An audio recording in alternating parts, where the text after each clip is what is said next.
we must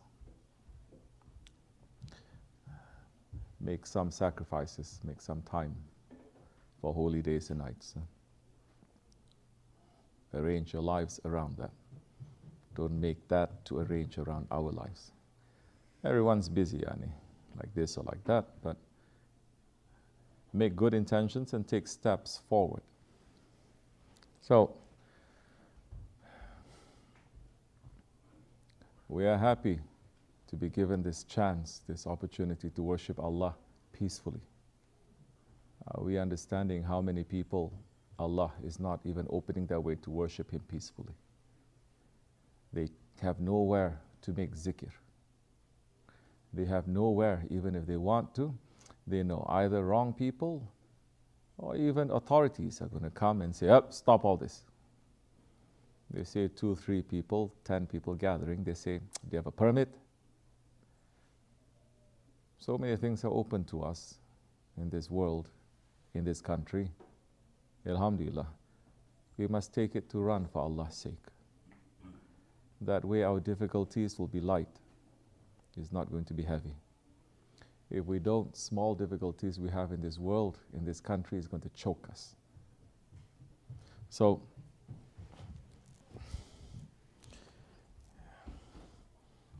we're intending, we make some sohbat, we will sit, we will drink some tea, we'll watch something maybe, our brothers are presenting something. In this world we cannot run away from certain things about technology, we're not running after it, but when it is there we use it for the sake of Allah. Then we'll drink tea some more, we'll pray a little bit. Now 11 o'clock, soon no more daylight savings time, so it's going to stay nice and easy like that. Alhamdulillah. We enter into the time of tahajjud and it is very blessed.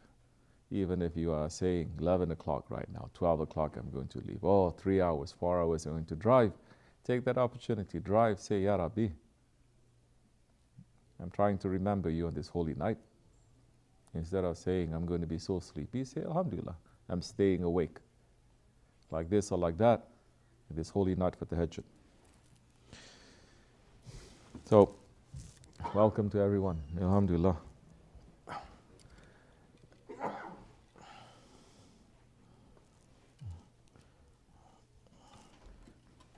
Let's see, if you have anything that you'd like to say, I will listen, inshallah. Does anyone have any questions? If I have answers, I will give. We'll see what our Shaykh is sending to us tonight. Bismillah. Don't worry, tea is coming. I'm not going to drink my tea yet until your tea comes, and then we'll drink together, inshallah. Any questions anyone has?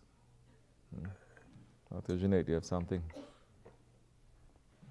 Say, Bismillah. How can on just like this, if one has not been able to focus on his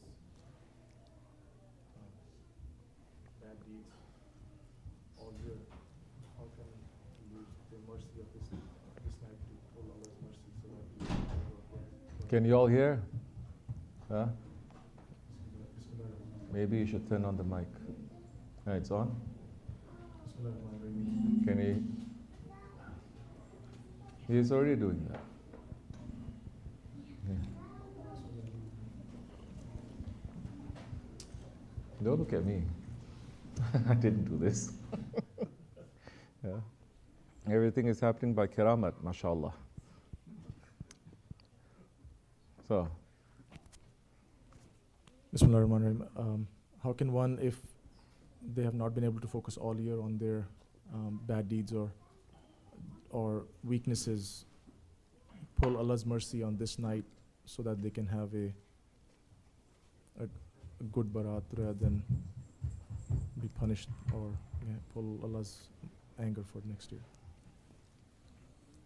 Bismillah ar-Rahman ar-Rahim. What if whole year you didn't study and you know exam is tomorrow? What are you going to do? You're going to pull an all-nighter, right? That's what they call it here.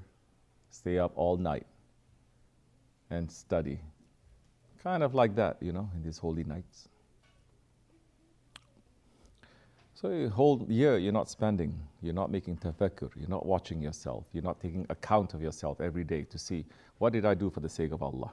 What did I do for my ego? What did I say? Where did I say? Who listened? Why am I making that one to listen? Why did I worship? Why did I ask? Why was I angry? You're not asking yourself all this. Ask yourself on this night. But even to read yourself, it is a skill. Meaning you have to learn how to read yourself. Not to lose focus. Not to think I'm very bad. Oh, what am I going to eat tomorrow? Not to say, astaghfirullah, astaghfirullah, astaghfirullah. Oh, this problem I didn't finish yet. This. For our murids, this tafakkur, this accounting, you don't do it just once a year. You're supposed to do it every day. You're not doing it every day. The sohbat is there to remind you. Look at yourself, look at your actions, look at your intentions. The sohbat is there every day if you want.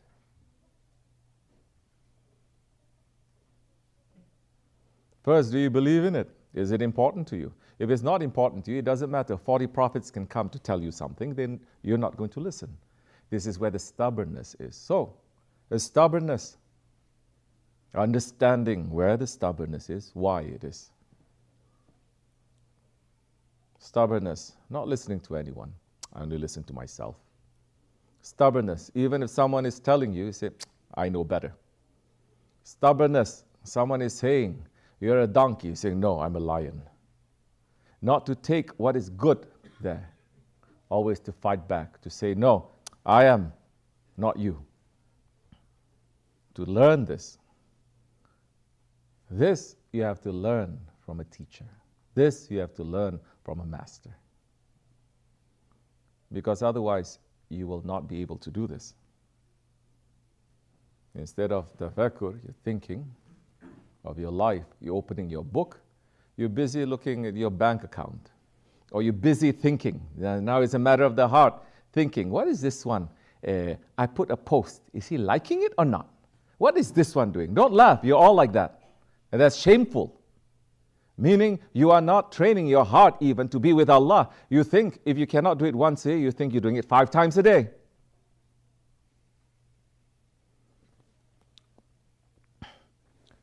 If we're not being hard, in sohbat, people will take out their phones and check. Yes? If we're not saying, don't do that, I'm not putting a gun to your head. I'm not forcing you. Alhamdulillah, you are doing it. This is to benefit you. Everything comes with its own rules. But even you pay money to watch a movie, they say turn off your phone. And everyone, knowing it is good manners, they turn off your phone. But where is to learn the good manners? First, you have to say, I have bad manners. I need to learn good manners. But if you think you have very good manners because you have so much knowledge, that time, nothing is going to work. And how many times in history is showing, even the alims, they say, if it's not because of spending time with the people who are close to Allah, me, with all my ilm, I'm going to find myself in hellfire. Who is saying this? Hujjatul Islam is saying this. Anyone here, now, or ever, is going to be higher than that? Of course, new style, because there is no Khilafat, there is no authority, new style. Anyone can say, he's wrong, he's weak, he's this, he's that. Going public, making video and saying, thinking, because you have a mouth, you can talk. Allah. Don't talk. That's why Hazrat Abu Bakr Siddiq, radiallahu an, he has a piece of stone that to train himself, because his spirituality is the highest amongst the Sahabi Kiram. He is the second of the two, that Holy Prophet himself saying, if you put Hazrat Abu Bakr Siddiq on one scale, you put the rest of my ummah on another scale, he is going to be heavier. It is a secret that is given to him. As the Prophet says, everything that Allah has given me, I pour into the heart of Abu Bakr Siddiq. We are following in that way, trying to. Don't claim because I'm like this, because I'm following this, because you are the best. It is wrong. He used to have a stone he put in his mouth, not to speak. When it's necessary, he takes it out, he gives an answer, and he puts it back in. So watching your tongue, as the Prophet is saying to his ummah, especially in the Akhir Zaman, in these times, look to the two parts of your body. Your tongue, what is between your jaws and what is between your legs. Watch how you use them. If you know how to keep them properly, Prophet himself ﷺ, is saying, I will lead you to paradise.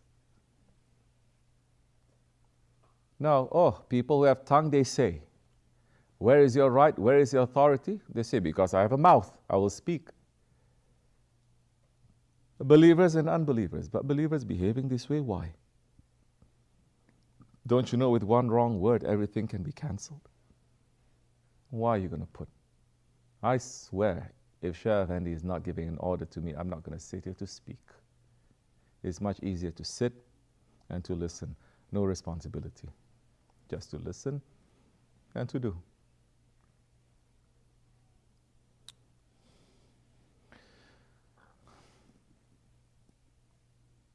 If you are, they say in spirituality, as the Prophet ﷺ says, the one, how he lives is how he's going to die.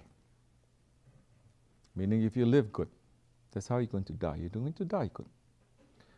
How he dies is how he's going to be in the grave, good. How he's in the grave is how he's going to rise up on Judgment Day, good. So it's no mystery to people. We are not Christians or other people. Oh, what do you want from me? I don't understand. Please. 124,000 prophets came. Rahmatul Alamin came. So many awliya came just to remind us. And now Shaykh says, even if no prophet and no book is revealed, we would know with the intelligence that Allah gave us, with the akal, we will know what Allah wants from us. Because aren't we the nation of Ibrahim alayhi salam? That him just looking, you are Lord, no you are not Lord. Maybe you are Lord, no you are not Lord. Sohbat, this is waking people up.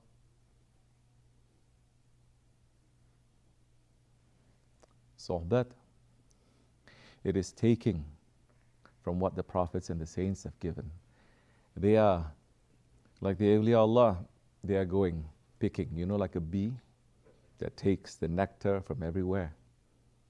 You know how much energy it gives? Taking the nectar, separating the poison from what's good, keeping it, and then making it to turn to honey so that people can take. They're not telling you, go and pick flowers. You want honey? Go pick flowers. Scholars are doing that. No, read Quran. What are you going to understand from the Quran? Now people are going to say, he's saying don't read Quran.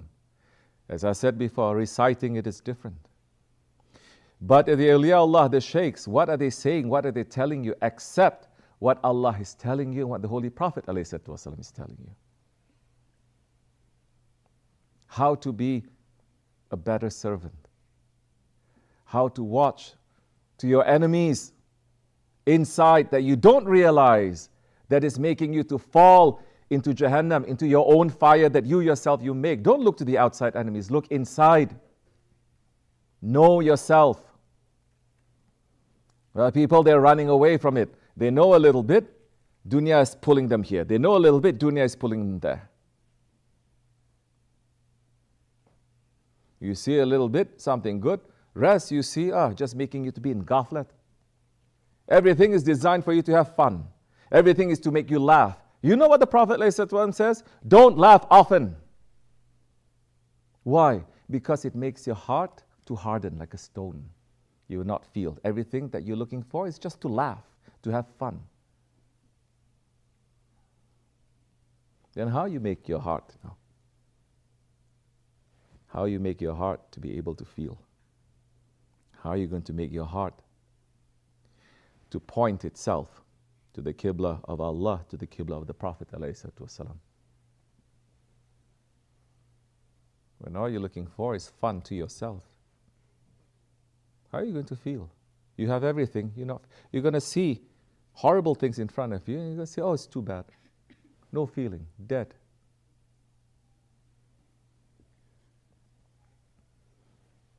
So the sohbet is to remind us, you and me, I'm not escaping from these words.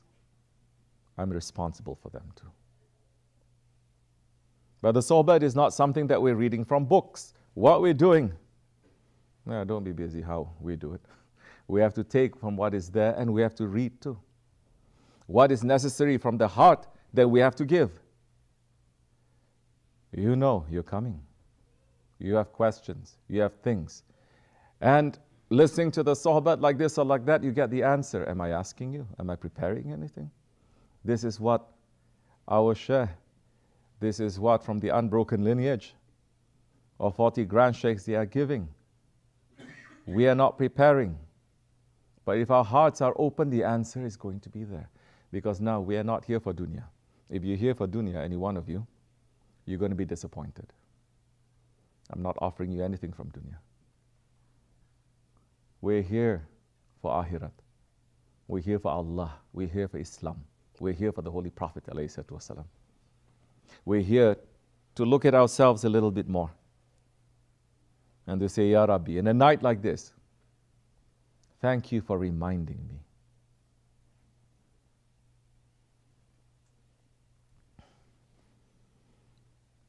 We're supposed to do this every day. Little bit. Saying what? Be with the Salihin. Not us, not me. Be with the Salihin. There are so many amongst you. And because of you, maybe the whole Jamaat now is blessed because of one person that is a beloved to Allah. Don't look at the outside form. You cannot read each other's hearts. But whatever that is in the heart is also going to show. That you're going to pick up, not with his eyes.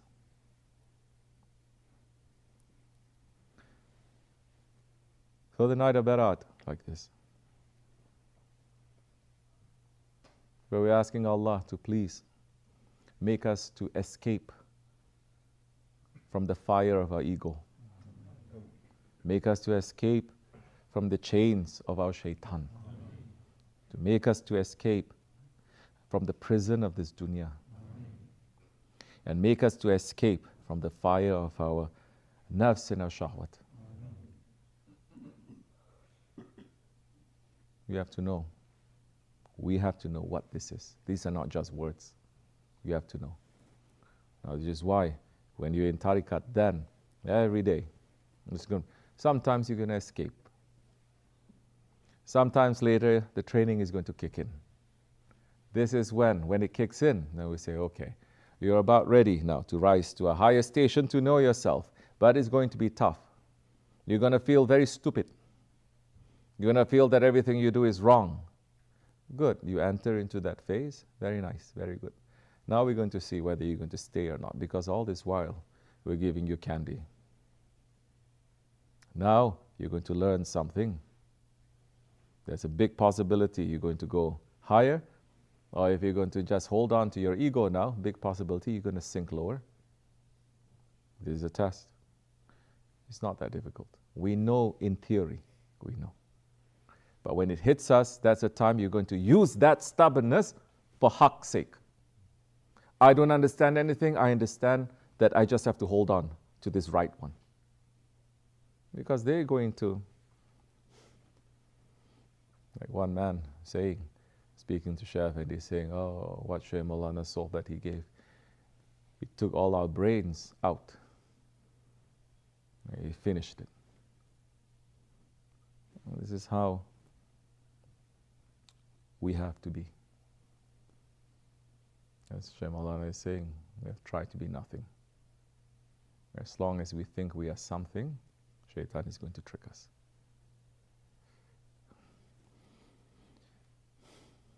asking, inshallah, on this night like this for us to be. Assalamu alaikum wa rahmatullah.